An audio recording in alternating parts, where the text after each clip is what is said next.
वनस्पतींचे जग भाग 2. मुलांनो, मी पुन्हा आलो आहे. माझे खूप सारे पैलू आहेत जे तुम्हाला अजूनही जाणण्याची आवश्यकता आहे. मागच्या व्हिडिओमध्ये आपण सजीव आणि निर्जीव गोष्टींबद्दल शिकलो होतो. आणि हेही शिकलो होतो की सजीवांना जिवंत राहण्यासाठी अन्नाची आवश्यकता असते. तुम्ही हेही जाणून घेतले होते की वनस्पती त्यांचे अन्न स्वतः तयार करतात, ज्यांना स्वयंपोषी प्रणाली म्हणतात. या व्हिडिओमध्ये आपण इतर 2 प्रकारच्या पोषण प्रणालीबद्दल चर्चा करूया. चला, आपण नीलू आणि मीनूकडे पुन्हा जाऊया, वनस्पतींच्या पोषणाबद्दल अधिक जाणून घेण्यासाठी. या व्हिडिओचा उद्देश आहे 2 इतर वनस्पती पोषण प्रणालींबद्दल जाणून घेणे. नीलू, आज मी खूप थकले आहे. ग्रंथालय, विज्ञानाचा वर्ग, खेळाचा वर्ग आणि वरून एवढी गरमी आहे. मला थोडी मदत कर. काय पाहिजे दीदी? आठवते, मी तुला काल एक गोड पाव दिला होता आणि डब्यात ठेवायला सांगितले होते. तू तो डबा देऊ शकतेस का? दीदी, तो पाव नंतर खाऊया. आधी हे पहा, मी ज्या वनस्पतीला पाणी घातले होते ती केवढी मोठी झाली आहे 10 दिवसात. लवकर ये दीदी. हो, येत आहे. वाह, ही तर खरंच खूप हिरवी आणि स्वस्थ वाटत आहे. आणि मोठी मोठी पाने तर पहा. असे वाटत आहे की ह्याला खूप प्रकाश आणि भरपूर पोषणही मिळत आहे. हे खरं आहे की वनस्पती सूर्यप्रकाश, कार्बन डायऑक्साईड आणि अनेक खनिजांच्या मदतीने स्वतःचे अन्न तयार करतात. माहीत आहे का, आज जेव्हा आम्ही शाळेच्या ग्रंथालयात गेलो होतो तर मी एक खूप मनोरंजक पुस्तक वाचले, वनस्पतींचे जग. त्या पुस्तकात वाचले की काही वनस्पती अशाही असतात ज्या स्वतःचे अन्न स्वतः तयार करू नाही शकत.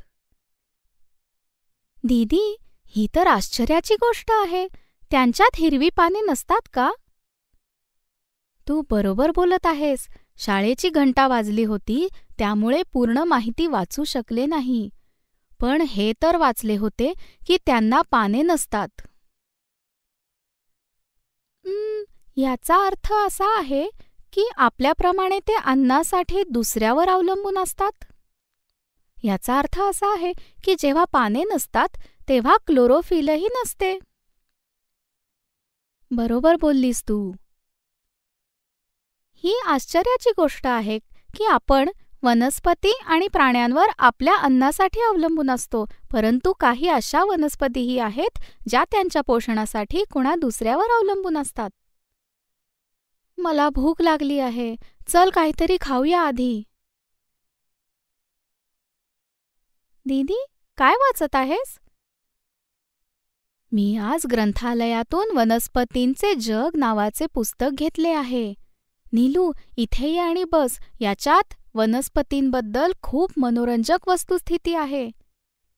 दीदी, काल आपण त्या वनस्पतींबद्दल चर्चा करत होतो ज्या त्यांचे अन्न स्वतः तयार करत नाहीत. मला त्यांच्याबद्दल आणखी सांग. बघ, या वनस्पतीकडे. ही कॉर्पस फ्लॉवरची वनस्पती आहे. ही अशी वनस्पती आहे जी इतर वनस्पतींनी तयार केलेल्या अन्नावर अवलंबून असते. ही पोषणाच्या परोपजीवी प्रणालीचा उपयोग करते. अशा वनस्पती तर आळशी निघाल्या. अशा वनस्पती परपोषी असतात का? हो, कॉर्पस फ्लॉवर, कसाटा अशा वनस्पती परपोषी आहेत. या वनस्पतींना परपोषी म्हणतात कारण दुसऱ्या वनस्पती म्हणजे परपोषी म्हणजे होस्ट प्लांटवर अवलंबून असतात आणि त्यांपासून पोषण तत्वे मिळवतात. या वनस्पती तर खूप हुशार निघाल्या. यांना काम करण्याची गरजच नाही. माहीत आहे का, त्या त्यांच्या यजमानाला मारत नाहीत. त्यांच्याकडून अन्न, पोषण तत्व किंवा पाणी घ्यायचे असते ना त्यांना. मुलांनो, तुम्ही सांगू शकता का की काही वनस्पतींची पाने हिरवी असतात आणि ते प्रकाश संश्लेषण करतात. ते स्वतःचे अन्न स्वतः का तयार करत नाहीत? ही वनस्पती पहा, याला तर हिरवी पाने आहेत. हे त्या वनस्पतींच्या गटात का आहेत ज्या परोपजीवी प्रणालीचा उपयोग करतात? हो, हे एक चांगले निरीक्षण आहे. काही वनस्पती अशा असतात ज्यांमध्ये पाने असतात, परंतु त्या अन्नासाठी इतर वनस्पतींवर अवलंबून असतात. पण का? ही वनस्पती बघ. ही रचना तर जगाप्रमाणे दिसत आहे. पहा, ह्यावर किडे आहेत. असे वाटत आहे जसे की ही वनस्पती किडे खात आहे. याला पिचर वनस्पती किंवा घटपर्णी म्हणतात. ही कीटकभक्षी वनस्पती आहे. पण याला तर पानं आहेत. हे तर स्वतःचे अन्न स्वतः तयार करू शकतात. या वनस्पती कमी पोषक असणाऱ्या मातीमध्ये उगवतात आणि किडे पचवून पोषणाची कमतरता पूर्ण करतात. याचा अर्थ हा आहे का की वनस्पती किड्यांना खातात? हे खूप मनोरंजक आहे दीदी. मला खूप भूक लागली आहे. मी काल गोड पाव खायला विसरले होते. तू आणू शकतेस का? ओ, मी विसरले. हे त्या डब्यात आहे. मी लगेच आले. अरे रे, हा खराब झाला आहे दीदी. काहीतरी पांढरी वाढ याच्यावर आली आहे आणि याला तर खराब वास येत आहे. तू हा पाव ओल्या डब्यात ठेवला असेल. ओ दीदी, आठवते, अशी पांढरी वाढ तर आपण एकदा लोणच्यावर सुद्धा पाहिली होती. आई म्हणाली होती की ह्याला बुरशी म्हणतात. आता मला आठवले. हो, याला बुरशी किंवा फंगस म्हटले जाते. हे वास्तविक वनस्पती आहेत जे पोषण तत्वे पावातून घेत आहेत. अशा पोषणाला मृतोपजीवी पोषण म्हटले जाते. या अशा वनस्पती आहेत ज्या विघटनशील पदार्थ किंवा खराब झालेल्या गोष्टींवर पोसल्या जातात. दीदी, हे कुठून येतात? हे खरे तर हवेत उपस्थित असतात. कोणत्याही जादू किंवा चमत्काराने येत नाहीत. जेव्हा ते ओलसर पदार्थांवर उतरतात तेव्हा त्यांना अंकुर फुटतात आणि वाढतात.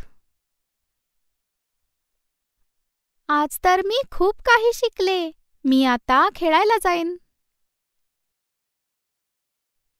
मुलांनो, तुम्ही कल्पना करू शकता का की बुरशी कशा प्रकारे विघटित पदार्थ खातात? तुम्ही या व्हिडिओमध्ये 2 प्रकारच्या पोषणाबद्दल शिकला. परोपजीवी प्रणाली आणि मृतोपजीवी प्रणाली. आपण हा व्हिडिओ समाप्त करण्याआधी तुम्हाला माहीत आहे का की वनस्पतींच्या योग्य आकार आणि योग्य प्रमाणात वाढण्यासाठी योग्य प्रकारच्या खनिजांची आवश्यकता असते? जर वनस्पतींना कार्बन डायऑक्साईड, ऑक्सिजन, नायट्रोजन पुरेशा प्रमाणात मिळाला नाही तर काय होईल? त्यांची वाढ थांबेल. नायट्रोजन वनस्पतींसाठी थेट स्वरूपात उपलब्ध नसतो. जमिनीमध्ये नायट्रोजन वनस्पती किंवा प्राण्यांचे अवशेष, कार्बनी पदार्थ आणि सजीव जसे सूक्ष्मजीव यांच्या रूपात आढळतो. काही प्रमाणात नायट्रोजन युरियामध्येही उपलब्ध असतो, जो वनस्पतींना मिळू शकतो. आपण याबद्दल पुढच्या व्हिडिओमध्ये शिकू. तोपर्यंत टाटा.